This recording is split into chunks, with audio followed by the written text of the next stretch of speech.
Hi, everyone, and welcome to Open Class number 85, in which you'll see we have a very special guest, Jim. Welcome. Hi, thank you. And for those of you who don't know Jim, Jim has been a guest before and a client of mine as well. And if you want to hear Jim's full story, you can check out Talking Some number 28. But very briefly, Jim, you were in a place where you had a lot of trouble sleeping, and we worked for a while, and you did some learning, and you did really much better. And I think we spoke last several months ago. Do you know how like maybe 6-8 months ago or something like that? Yeah, it was at least 6 months ago. Yeah. And so before we go over some questions together, since then, how have things been going? Things have been going quite well. Now, when I say quite well, it doesn't necessarily mean that my sleep is perfect or very good. But I'm much more at peace with it. And during the day, I'm able to function just fine. And honestly, for me, that's more than enough. So yes, my sleep by no means is perfect or very good, I guess you could say, but it kind of is what it is, and I've accepted it, and just kind of carry on about my normal day. So from that perspective, things are going well.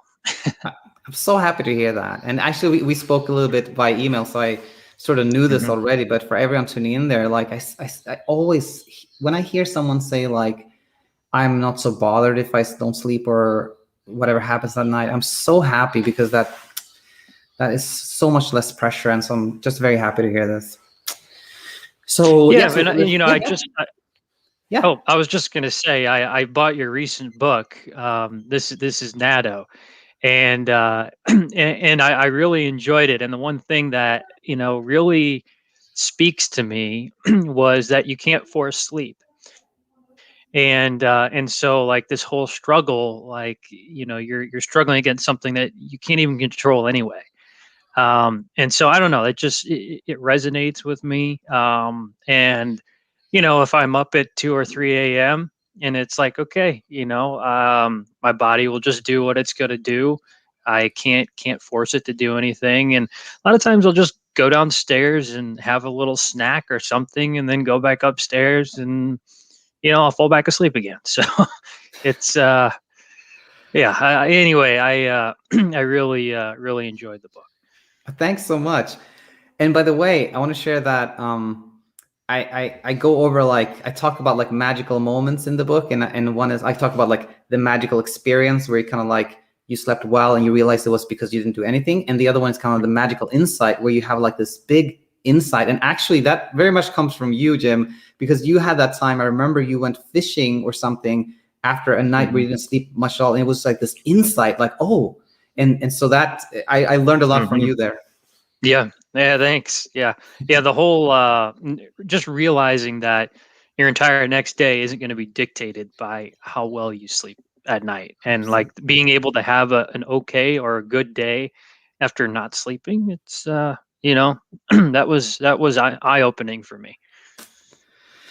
Very well, perfect. We have two questions, fairly long. We might break them up in segments or whatnot, but Sure. let's take a look at them and go from there.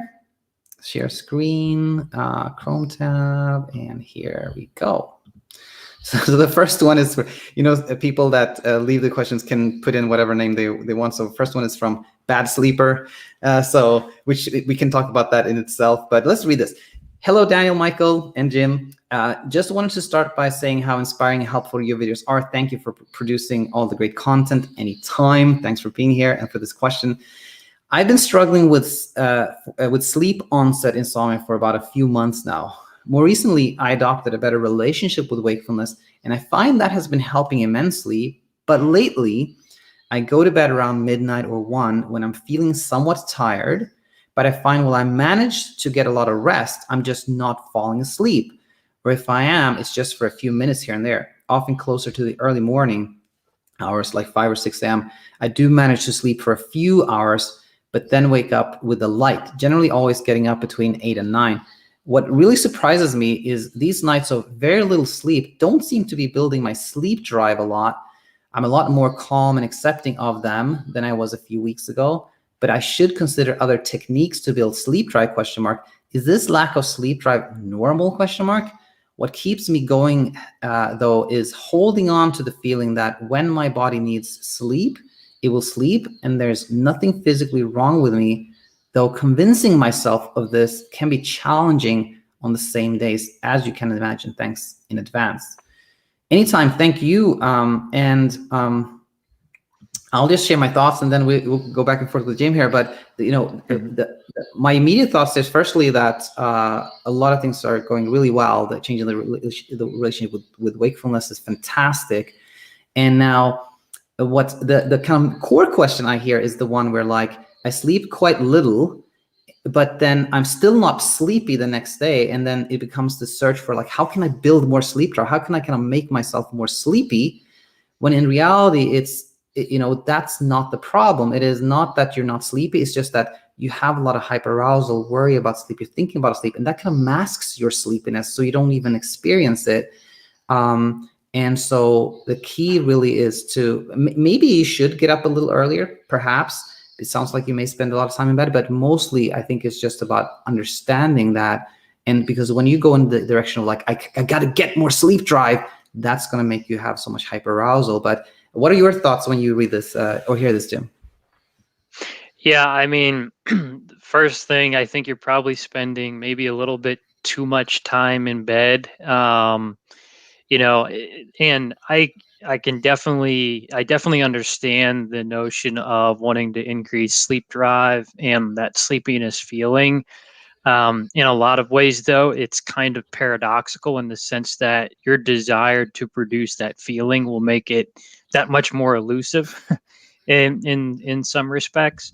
Another thing that kind of struck me was you might actually be getting more sleep than you think, because if you're actually feeling okay, I mean, I know there have been plenty of times where I've experienced paradoxical insomnia where it's kind of like, how in the world can I be functioning as well as I am on what I perceive to be such little sleep, and in some cases many days in a row.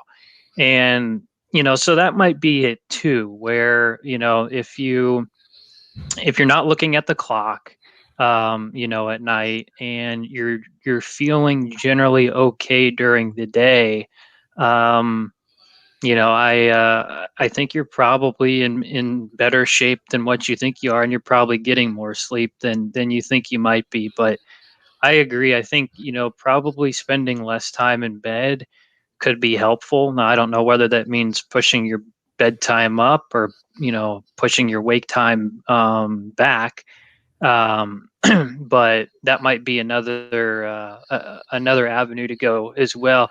And it's a little daunting at first because you're kind of like forcing your brain to come to terms with the fact that this isn't a real threat, it's a perceived one.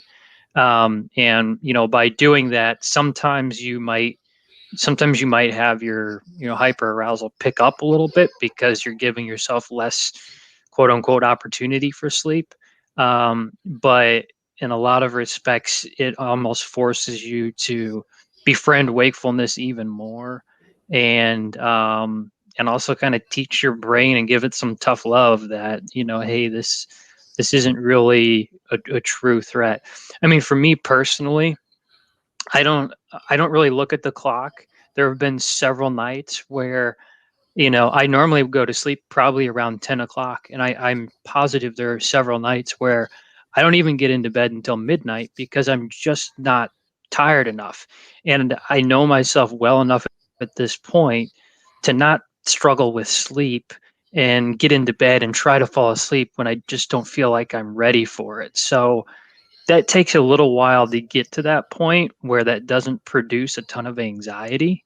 But I mean, that might be another approach too, because yeah, I mean, as someone that struggles with this and has in the past, like there's nothing worse than just kind of laying there and thinking about sleep and wishing you could sleep. And so sometimes just kind of taking that option away um, may not be a bad way to go either. But those are just initial thoughts. Yeah, no, absolutely, and this is great. And one thing that I think we can spend a little more time on was also like when both me and Jim say like maybe you should kind of reduce your opportunity for sleep, like spend a little less time in bed. That can come across as confusing when you say, so am I not then trying to build more sleep drive? It's actually the opposite. You're just like by saying, for example, I'm gonna get up at 7 no matter what, then it's actually a step away from trying. It's a step from, because I think what's happening, I think, is that the person asking the question, bad sleeper, is probably like going through like a very long night of little sleep, and then finally gets that sleep in the morning, and then like catches some sleep, which is actually effort. You're kind of like catching sleep. You're trying to get more. You're chasing sleep. So by giving yourself less time in bed, you're kind of like giving up that chase, if you will. And so it's not when we say spend less time in bed, it's not to force yourself to be more sleepy, but kind of giving up that chase, if you will. I think that can be really helpful. Mm-hmm. And was there one more thing? No, I don't think so. I think, yeah, overall, I hope that made a lot of sense, and go from there. Let's take a look at our other question, which is from Jacky. So we'll see if I'll read this whole thing or we break it up in pieces. But Jacky says, "Hi, Daniel. Thank you for taking the time to answer my question anytime. I read your book and watched a lot of your videos. Been dealing with insomnia for a year. It started with a few sleepless nights, and then I went down the rabbit hole.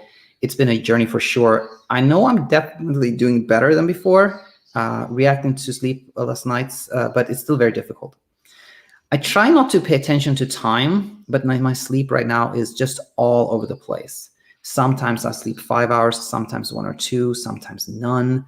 I would dream and wake up really quickly and be wide awake and not be able to fall asleep. The nights I get 1 to 2 hours. I know my sleep drive must be high enough, but it's still covered up by my hyperarousal.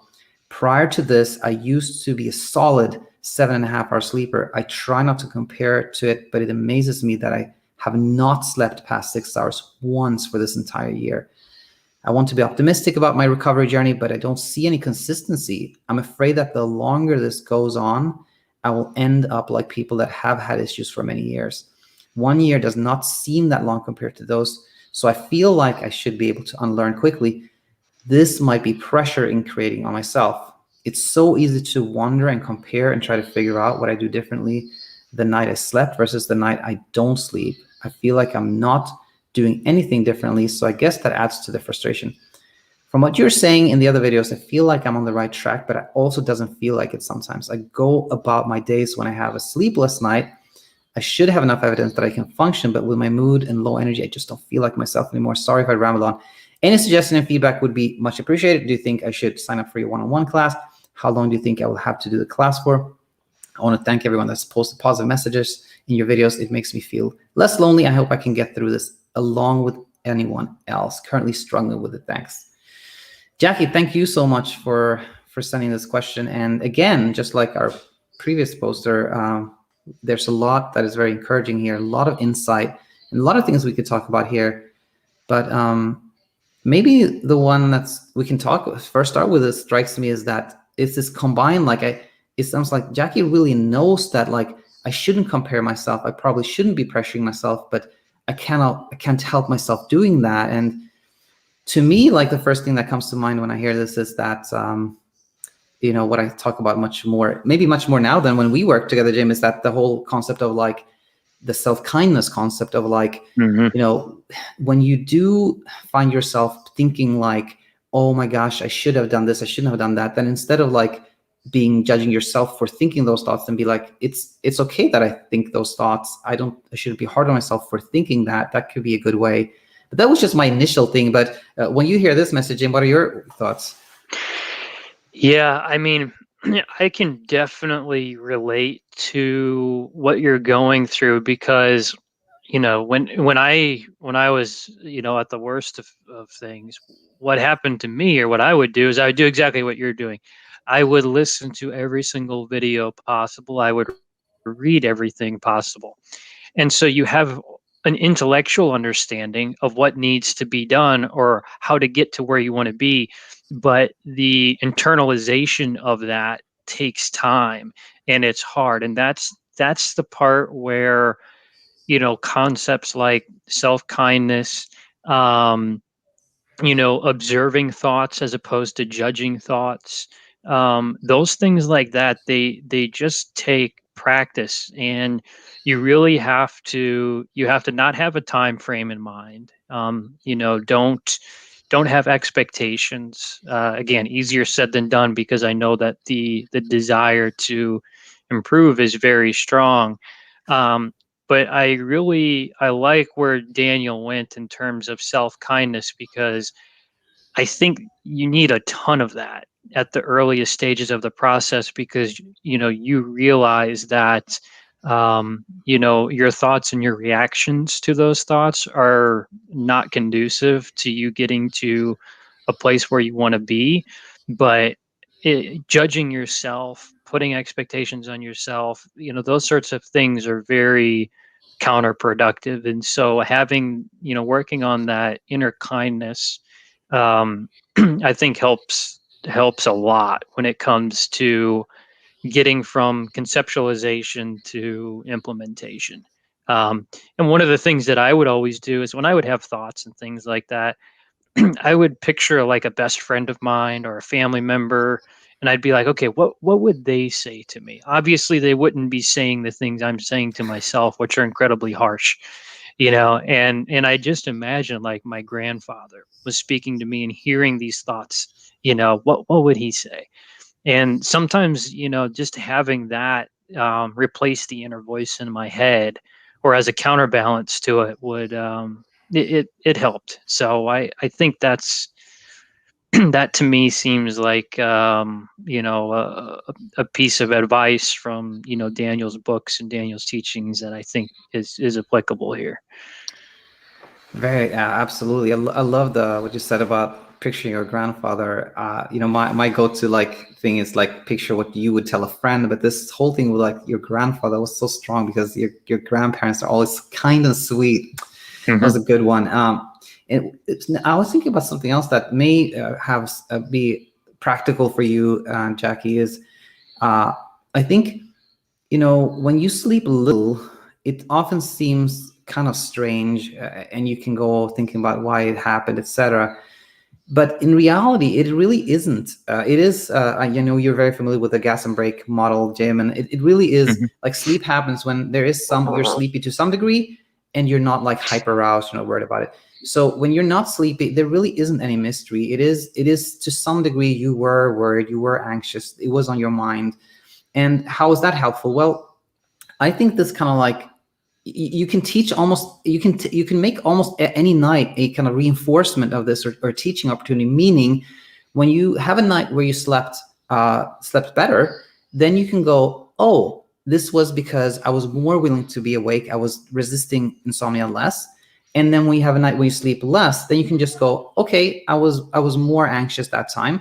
And if you just do that every night, you're just kind of reinforcing that there is no mystery, and it automatically takes the brain from this kind of problem-solving mode by doing that. So I think that could be helpful. What do you think of that, Jim?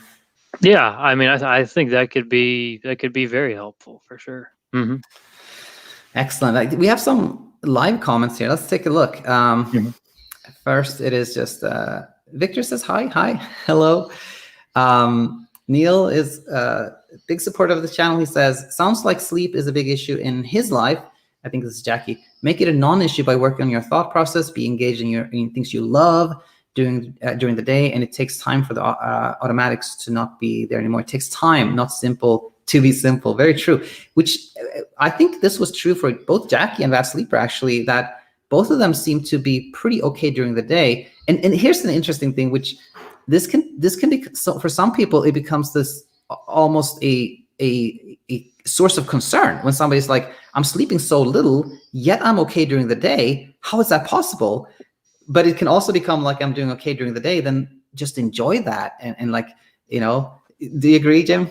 Yeah, absolutely. Yeah, lean into that. To me, it was realizing that it was the struggle with sleep that was causing all the fatigue. It was less the lack of sleep itself. And when you give up that struggle and you just kind of accept it, it's like, okay, I can still have a very good day, and as long as I'm not thinking or struggling with sleep, it just makes daily life more enjoyable and easier, quite frankly. And yeah, before I actually forget, for Jacky, Jacky asked, like, should I sign up for your one-on-one coaching or things like that? I think it is often very helpful to have that back and forth dialogue with someone who understands what you're going through. But if you find everything you need here on the open class and channel, that's fantastic. But I'm always there for you. All right, here's another one. Hi, Daniel. Hi. Thank you for the podcast. Have been helping me. I hope to get in contact with you soon and get some insight into my situation. Well, absolutely. Always here. Cool. Well, with that said, no further questions, really. I want to thank you so much for joining, Jim. And Oh yeah, absolutely. Mm-hmm.